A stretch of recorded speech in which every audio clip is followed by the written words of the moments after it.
bukan kita yang mengesakan, tapi Allah itu memang sudah esa sendiri, bersih melihat kita yang mengesakan Allah. Jadi kalau tauhid akidah itu kita yang mengesakan, esa pada perbuatannya, esa pada sifatnya, dan esa pada zatnya.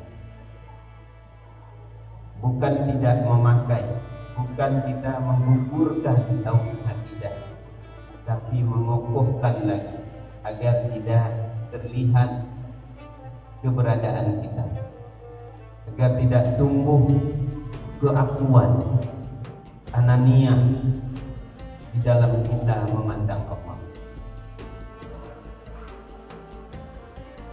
Kemudian ada namanya tasawuf. Apa itu tasawuf? Tasawuf itu sama dengan di sini tarekat. Agar bersih Allah dari kekeruhan, dari sifat-sifat nafsu yang kotor. Jadi pada diri kita, semua umat baginda Rasulullah ini ada sifat-sifat nafsu yang kotor. Dan sifat kekotoran nafsu itu dihinggapi oleh semua umat, seperti sombong, dengki, iri, ria, ujub, hasad, buruk sangka, cinta dunia, lalai. Itu ada pada kita semua, tergantung kadar masing-masing, sesuai dengan ilmu dan pengamalan untuk menghancurkan kekotoran-kekotoran nafsu tersebut. Selagi nafsu itu masih bersarang di batin kita, ibadah kita tidak bisa khusyuk. Kita tidak bisa menyaksikan Allah di dalam kita beribadah. Jadi maka orang-orang sufi diawali dengan tazkiyah nafsu, membersihkan nafsu itu. Lalu yang ketiga adalah sufi. Apa itu sufi? Sufi bersih, bercerai batinnya dengan Allah. Maknanya bukan bersatu wujud dia dengan wujud Allah, tapi dalam perasaannya. Dalam perasaannya tidak lupa-lupa dia pada Allah. Senantiasa gerak dan diam dia itu tidak memberi bekas. Karena yang memberi bekas itu adalah perbuatan Allah semata, bukan dari dirinya. Begitu pula ketika kita berikhtiar, kita berusaha, hasil usaha itu bukan hasil kepintaran kita, bukan hasil bersungguh-sungguhnya kita bekerja, tapi dia menyaksikan itu adalah karunia Allah, pemberian Allah semata. Secara syariat kita yang melakukan, tapi di batinnya, dalam pandangan tarekat, usahanya itu harus dia melihat itu pemberian Allah. Pada pandangan hakikat, hancur dia melihat itu dari Allah. Hanya Allah saja yang berbuat, bukan karena usahanya, bukan karena penglihatannya, tidak. Jadi makna bersih, bercerai itu umpama, tapi tidak bisa diumpamakan, karena hakikat ini sebenarnya tidak bisa diceritakan, karena dia adalah rasa. Diceritakan adalah untuk mendekati paham. Nah, sekarang misal saya di sini, anak saya di rumah, saya teringat pada anak saya, rupanya, sifatnya, perbuatannya, lucunya, sehingga semuanya penuh cahaya anak saya tuh di dalam dada saya. Ingatan saya hanya pada anak saya. Karena kecintaan dan kesayangan, kasih sayang saya kepada anak saya, dia aja yang terlihat, tidak lainnya. Jadi tumbuhlah rasa rindu di hati saya kepada anak. Rindu yang bersangatan saya kepada anak saya, lupa saya kepada diri saya, pada perbuatan saya, sifat saya, apa saja yang diinginkan anak saya penuh. Jadi saya tetap saya, anak saya tetap anak saya. Saya tidak bersatu dengan anak saya, tapi perasaan saya sudah dikuasai oleh cahaya anak saya. Begitu pula kepada pekerjaan, kepada apapun yang sifatnya duniawi, kepada pangkat, kepada jabatan, kepada uang, itu kita bisa dikuasai oleh itu. Bisa kita berhakikat dengan itu. Bisa kita bertauhid sufi dengan itu. Tapi dengan Allah, kenapa tidak? Allah yang menciptakan kita, Allah yang memelihara kita, Allah yang memberi kepada kita, memberi rezeki kepada kita, Allah yang menyehatkan kita, Allah yang menjamin masa depan kita. Kepada Allah juga kita akan kembali. Tapi kita terpedaya oleh kehidupan dunia.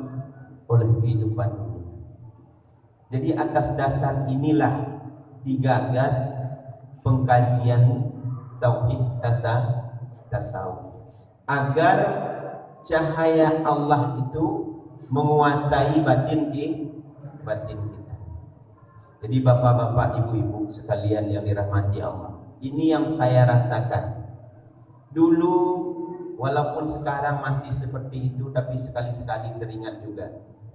Dulu sebelum saya kenal MPTT, sebelum saya diambil oleh Abuya, saya hanya menyembah sajadah saja, bukan Allah saya sembah. Setiap Allahu Akbar, hati saya bukan kepada Allah, hati saya kepada yang lain. Hanya sajadah aja yang saya sembah sudah puluhan tahun. Padahal kita mengikrarkan ingin menyembah Allah. Tapi ketika kita Allahu Akbar, hati kita ingat yang lain. Ingat yang tidak perlu kita ingat. Kadang musuh kita sendiri ingat di dalam salat. Banyak datang, beribu-ribu datang di dalam kita salat. Jadi menurut pandangan orang sufi, salat seperti itu sah, tapi belum tentu diterima. Karena yang kita sembah itu bukan Allah. Kita salat hanya untuk menggugurkan kewajiban. Sekalipun kita mendirikan rutinitas,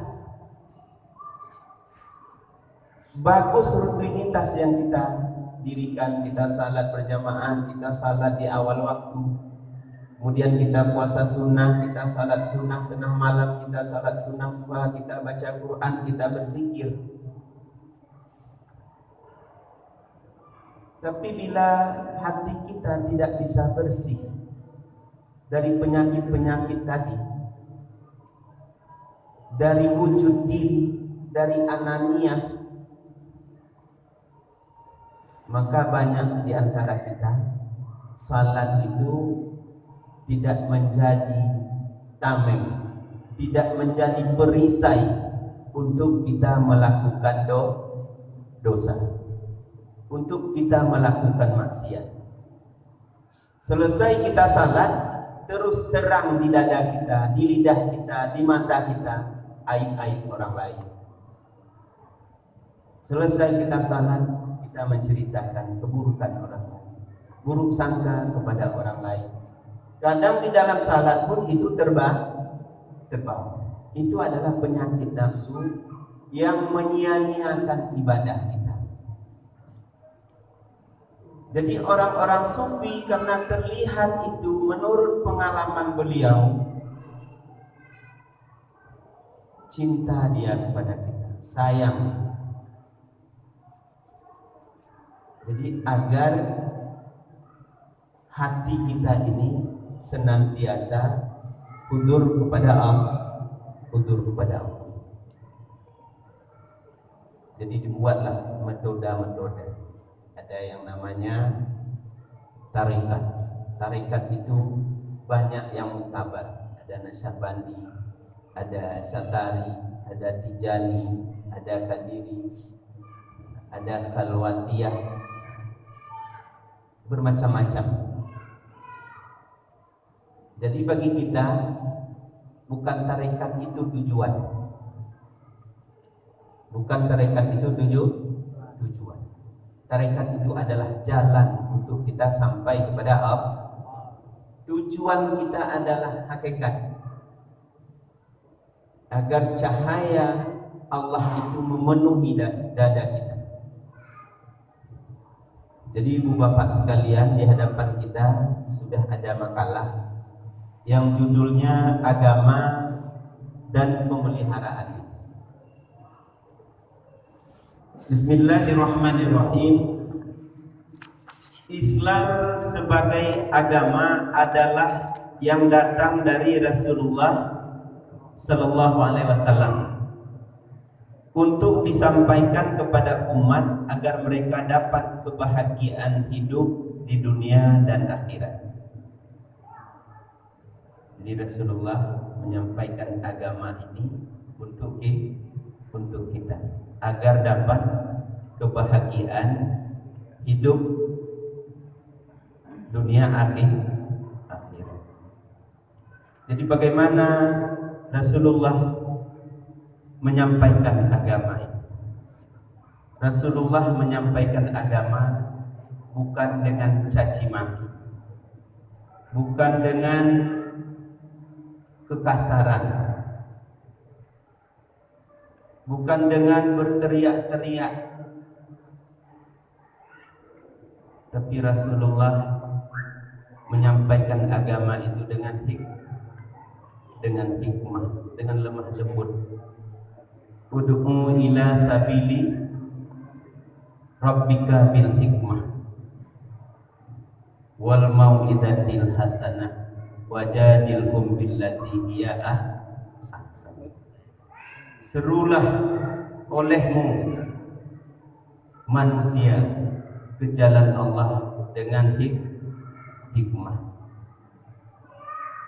Kemudian ajarkan mereka yang baik-baik, dan bantahlah mereka dengan cara yang baik-baik. Itu Allah memerintahkan kepada baginda Rasulullah. Jadi dakwah ini kadang sudah kurang kita perhatikan. Ketika kita melihat orang pendosa, ketika kita melihat orang bermaksiat, seolah-olah mereka itu sudah dalam neraka saja, kita saja yang di dalam surga.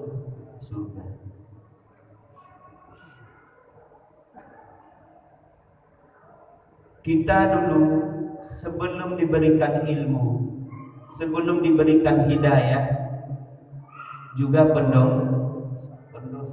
Sekarang pun kita masih pendosa. Minimal dosa lalai. Kalau kita sudah taat, sudah punya guru, sudah punya ilmu, sudah mengamalkan ilmu, kita berhitung-hitung saat-saat, hari-hari kita, jam-jam kita, detik-detik kita, banyak mana kita mengingat Allah daripada mengingat dunia. Banyak mana kita bersyukur daripada kita kufur. Banyak mana kita sadar untuk merenungkan, untuk berfikir yang baik-baik daripada kita menghayal yang sia-sia. Ini perlu kita bermuhasabah, perlu merenungkan. Karena orang sufi itu bukan mengajak umat ini untuk terang melihat apa yang di dada orang lain, tapi mengajak sama-sama melihat apa yang ada di dalam dada sendiri.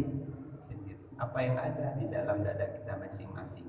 Kalau kita sadar kepada penyakit nafsu kita, sadar akan kejelekan nafsu kita, sadar akan keburukan diri kita, kita tidak sempat rasanya untuk menyaksikan keburukan sampai mati. Tapi karena tidak pernah kita menyadari itu, yang kita sadari kita alim, kita mulia, kita taat, kita saleh, terpandanglah orang lain hina, terpandanglah orang lain pendosa, terpandanglah orang lain pemaksiat. Jadi hari-hari lidah kita bukan dilalaikan dengan mengucapkan yang baik-baik, dengan kalimah yang baik-baik, tapi dilalaikan dengan urusan-urusan yang tidak perlu kita ucapkan. Apalagi sekarang zaman politik, antara beda pilihan saja kadang-kadang kita sesama Islam sudah saling memusuhi, saling menggunjing. Inilah kelemahan dari kita umat Islam, tidak bisa bersatu. Jadi saudara-saudara sekalian, agama terdiri dari akidah, hukum syarak atau kewajiban mukallaf yang baligh berakal dalam melaksanakan kegiatan sehari-hari, baik itu ibadah, perintah-perintah Allah maupun muamalah hati, dan melakukan dengan hudur Allah di dalam batinnya, yaitu disebut juga dengan ihsan. Jadi tadi sudah dikatakan apa itu ihsan. Jadi dasar agama kita itu tiga: iman, Islam, ihsan. Jadi yang banyak kita sekarang ini hanya membahas iman dan Islam. Ihsan itu sudah kurang dipedulikan. Apa itu ihsan? Ihsan itu adalah anta ta'budallaha ka'annaka tara, fa in lam takun tara fa innahu yaraka. Engkau menyembah Allah seolah-olah engkau melihat Allah. Ini bagaimana kita melihat Allah? Allah itu laisa kamitslihi. Jadi itu ada makamnya, makam-makam orang yang sudah bermusyahadah, bermukasyafah. Jadi kalau kita tidak mampu ke situ, jangan kita salahkan orang yang sudah seperti itu. Inilah yang terjadi kekeliruan sesama umat Islam. Kita tidak mampu ke situ, kita salahkan orang sudah di makam itu. Kita katakan mereka sesatlah, padahal kita tidak tahu ilmu. Ini kekeliruan yang besar. Jadi kalau kita salahkan itu, kita salahkan saja Imam Al-Ghazali, kita salahkan aja Syekh Abdul Qadir Jailani. Ya termasuk kita salahkan Imam Syafi'i, karena Imam Syafi'i itu juga sufi. Imam Syafi'i itu juga orang yang bermusyahadah.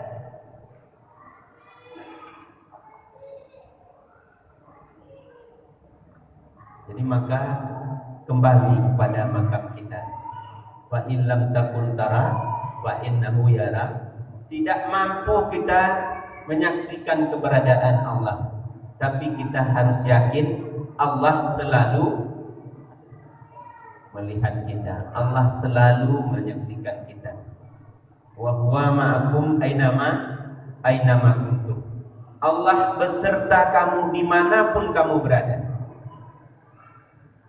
Allah tidak jauh. Jadi diumpamakan di langit karena keagungan Allah itu sangat dekat dengan kita. Apapun yang ada pada diri kita tidak pernah Allah lupakan.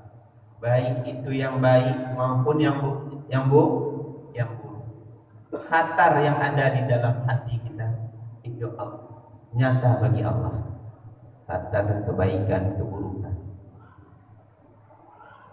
Maka kita ketika salat, apa gunanya kasat kalau Allah tidak mendengar? Jadi kasat itu kan di hati.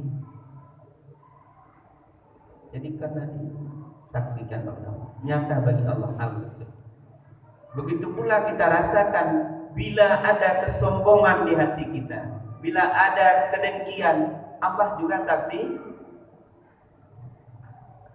Allah juga lihat dia. Bila kita menyembah Allah di dalam salat, terlihat yang lain, digoda oleh nafsu dan syaitan, itu juga Allah lihat.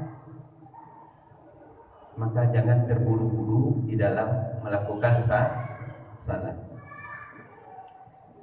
Bila mana ini telah dapat dilakukan oleh Bani Adam, maka mereka sudah dapat melakukan agama dan beragama Islam. Jadi bila hati kita sudah hudur, sudah bisa kita mengamalkan ketiga pokok agama itu. Secara syariat kita belajar apa yang diperintahkan, apa yang diwajibkan, apa yang diharamkan, syarat dan rukun di dalam kita beribadah. Kemudian kita mengimani Allah, mengimani malaikat, rasul dan lain sebagainya. Lalu kita merasakan kita diawasi, kita disaksikan, kita dilihat. Dan kita juga harus merasakan perbuatan-perbuatan, ibadah-ibadah kita itu adalah karunia Allah. Maka tidak boleh kita sombong dengan ibadah atau puas dengan amal kita, puas dengan ilmu yang ada. Orang yang puas dengan ilmu yang ada padanya itu juga dikategorikan orang yang sombong. Imam Al-Ghazali itu sudah mengarang 600 kitab sebelum dia bertasawuf, sudah mengarang 600 kitab. Semua kitab-kitab fikih itu diselam sama beliau, tapi tidak pernah mendapatkan kekhusyukan dalam salat.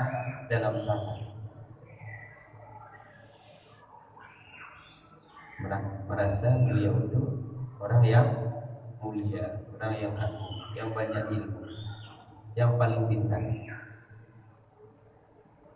Jadi menurut perkataannya, kata mutiara Imam Al-Ghazali itu, waktu saya menyelam ilmu fikih itu serasa sebatas mata kaki.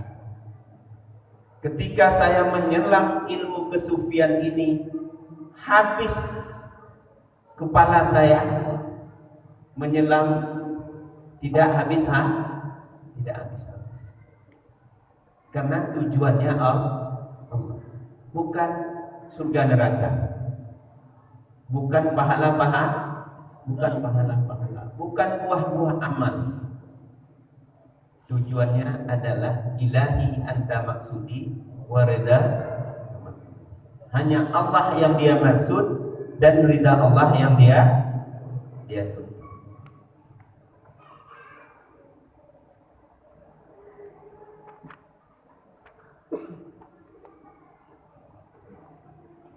Akan tetapi pelaksanaan ini tidak dapat dilakukan dengan baik kalau kita tidak memahami ajaran tauhid tasawuf atau tauhid sufi, sebab kita diganggu dalam pelaksanaan ini oleh hawa nafsu dan syaitan.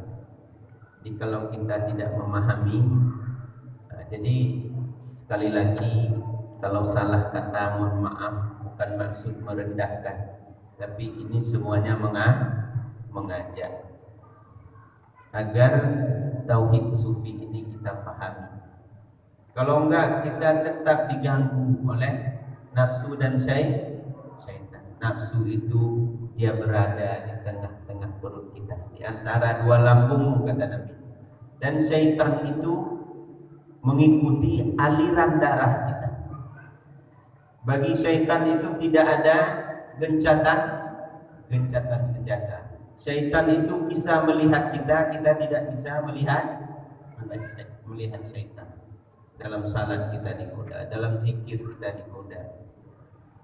Waktu haji pun kita digoda, waktu umrah kita digoda. Hawa juga begitu, ditarik-tarik kita, ingatan kita itu kepada selain Allah.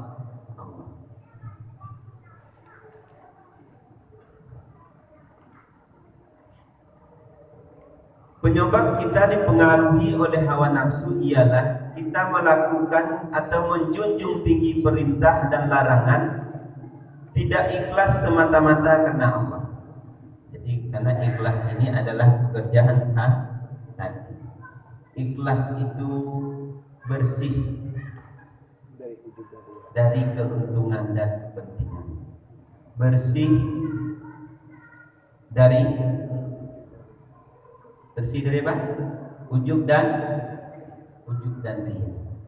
Jadi orang ikhlas dalam ibadah, dia tidak puas di dalam hatinya dengan ibadahnya, dan tidak perlu dia disebut-sebut, tidak perlu dia pamerkan, dia tidak perlu dia nampakkan.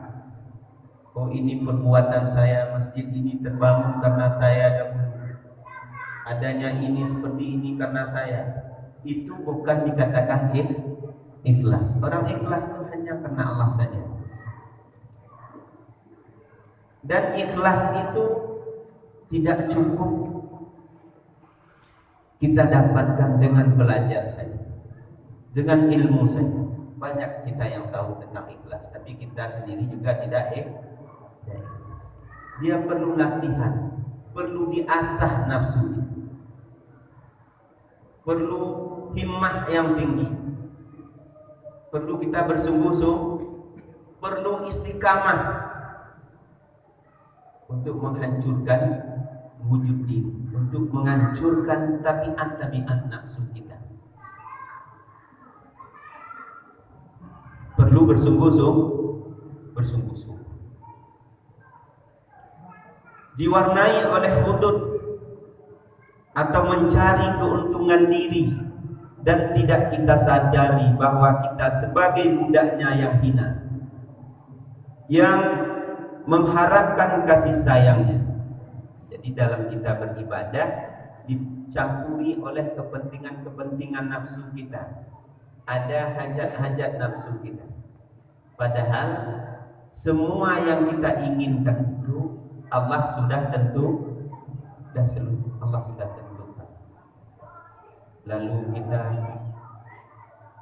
berbuat seperti ini, ingin seperti ini, seolah-olah kita mengatur kerja Allah. Jadi bagaimana dengan doa? Doa itu ibadah, bukan untuk dikabulkan bukan ingin dikabulkan keinginan kita. Berdoa sebanyak-banyaknya, tapi bila Allah tidak kabulkan, kita jangan putus asa. Karena doa itu ibadah. Doa itu bukan untuk dikabulkan permintaan kita. Karena apa yang terbaik untuk hambanya hanya Allah yang tahu. Ada seseorang dikayakan, kalau dimiskinkan bahaya. Ada seseorang dimiskinkan, kalau dikayakan bahaya. Itu hanya Allah yang tahu. Jadi maka tanda keadilan Allah, kita dibuatlah Ada yang alim, ada yang awam, ada yang bodoh, ada yang pintar, ada yang miskin, ada yang kaya, ada yang ada jabatan, ada yang tidak.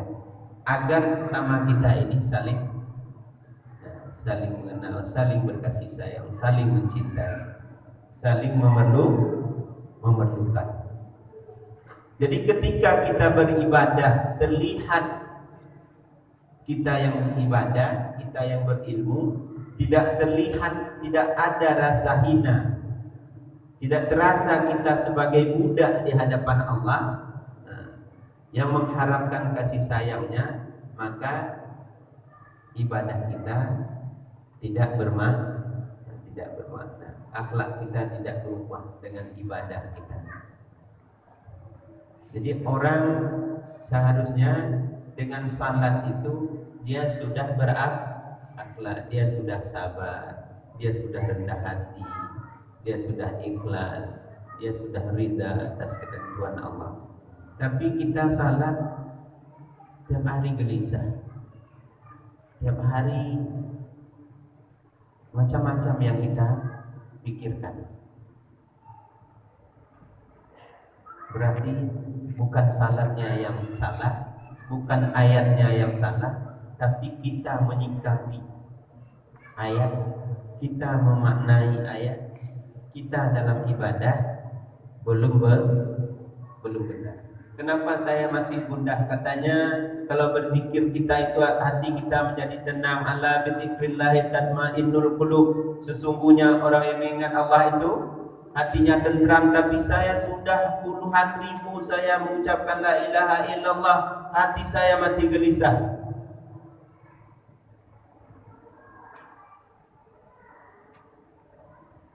Jadi cara pengucapannya mungkin belum benar, tujuan pengucapannya mungkin belum benar. Maka untuk benar itu perlu kita belajar, perlu kita berguru, dan juga kita melakukan dengan diri kita, tidak terlihat maunah atau pertolongan atau taufik Allah, sebab kita adalah budak yang lemah, yang hina di hadapan Allah.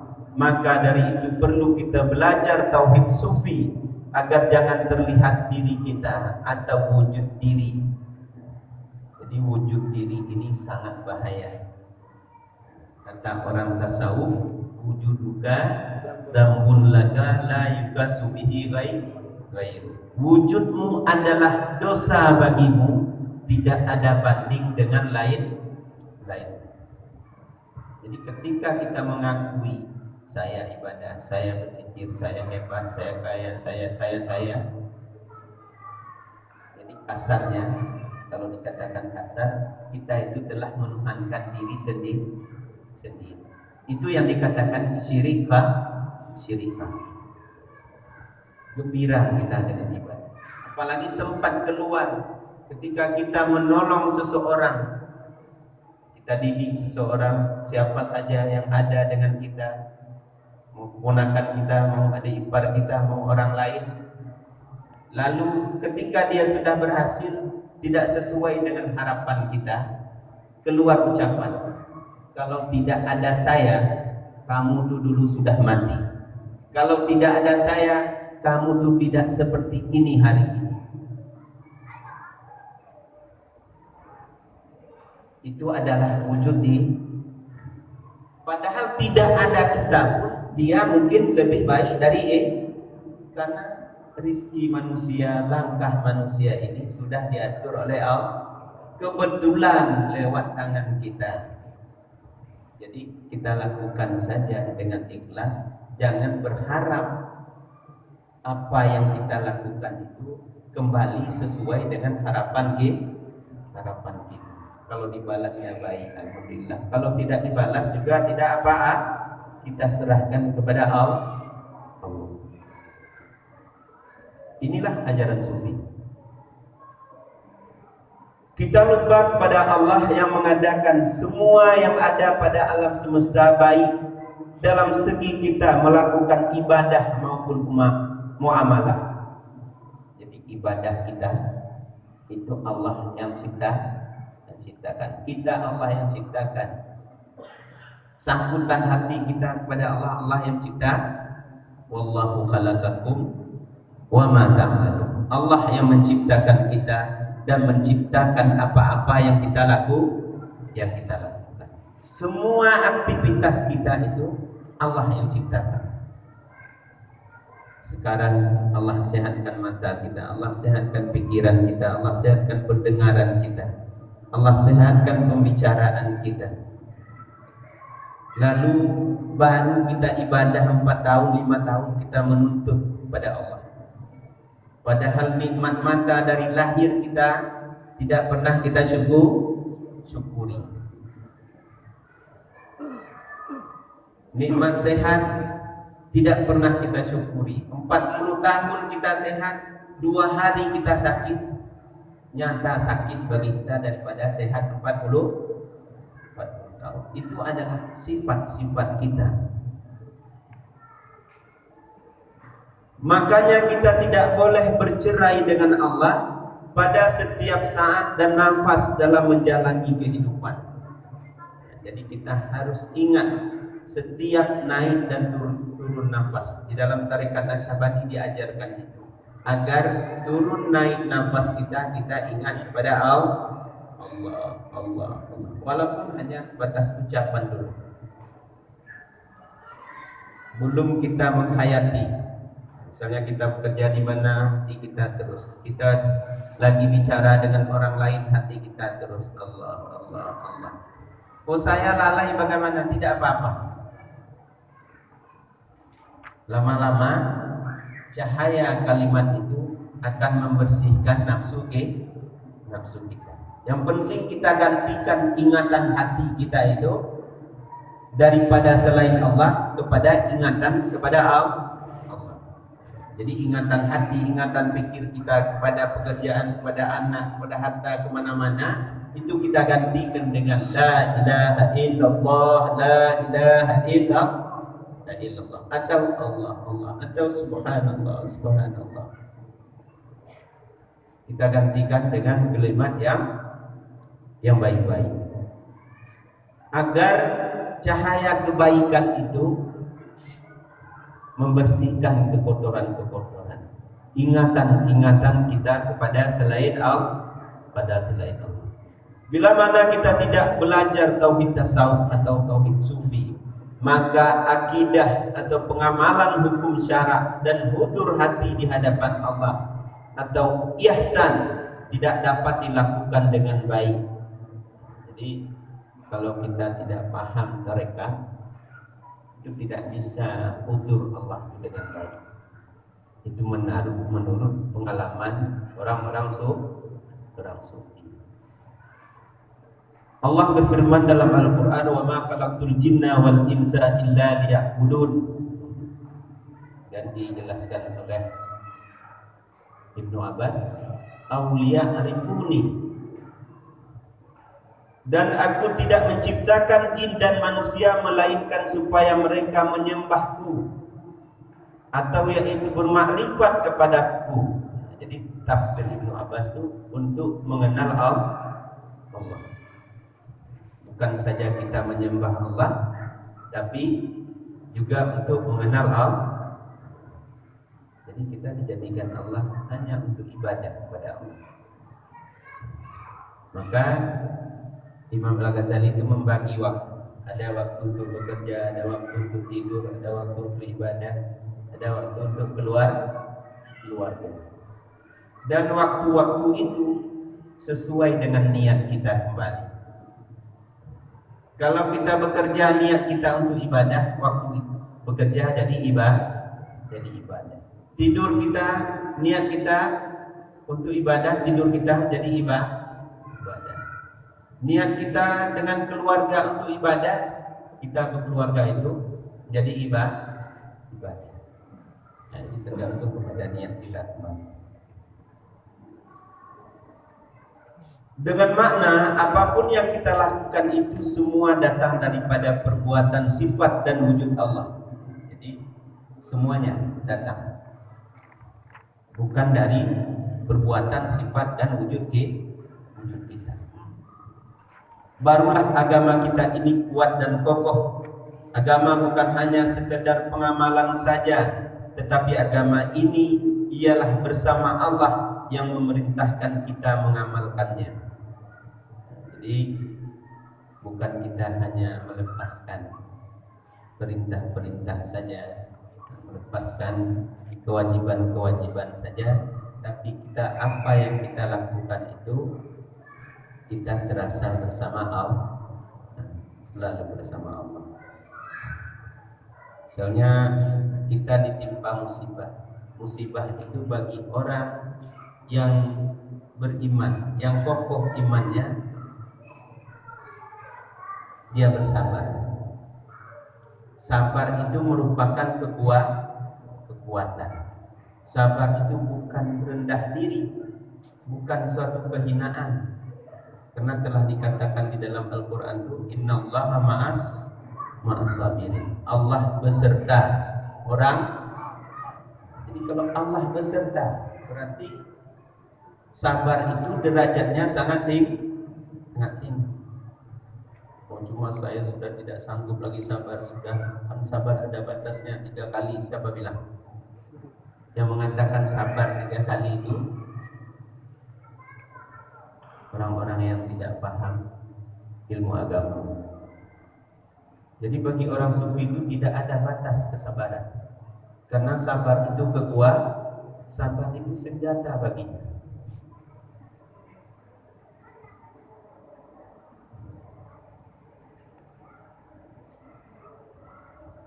Allah berfirman, ala lillahi dinul khalis.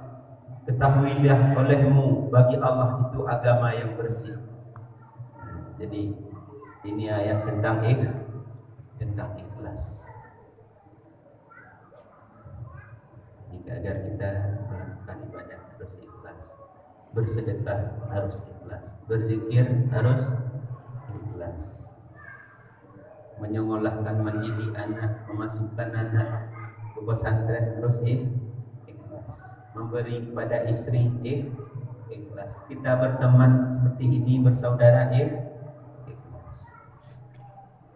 Jadi apa yang kita lakukan dengan ikhlas itu terasa enaknya, terasa asik, karena tidak ada tujuan dan kepentingan.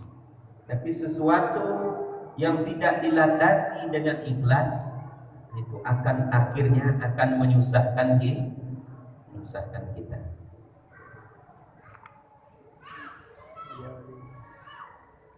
Kemudian di ayat lain Allah berfirman, Bismillahirrahmanirrahim, wa ma umiru illa liya'budullahi mukhlishina lahuddin.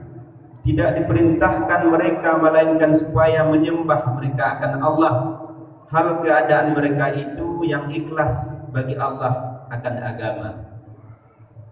Jadi kita tidak diperintahkan oleh Allah melainkan untuk menyembah Allah, dan kita sembah Allah itu dengan ikhlas. Inilah sekedar bacaan makalah yang ditulis oleh Buya. Mungkin banyak kekeliruan yang kami sampaikan dan kesalahan-kesalahan. Tidak ada niat seperti yang saya katakan tadi untuk kami merendahkan dan menggurui saudara-saudara kami. Semata-mata kehadiran kami kemari adalah karena dasar cinta dan dasar mahabbah. Sebenarnya kami ingin berbagi, ingin juga mendapatkan ilmu dari guru-guru kami di sini. Jadi sekali lagi atas segala kekurangan itu saya mohon berbanyak maaf.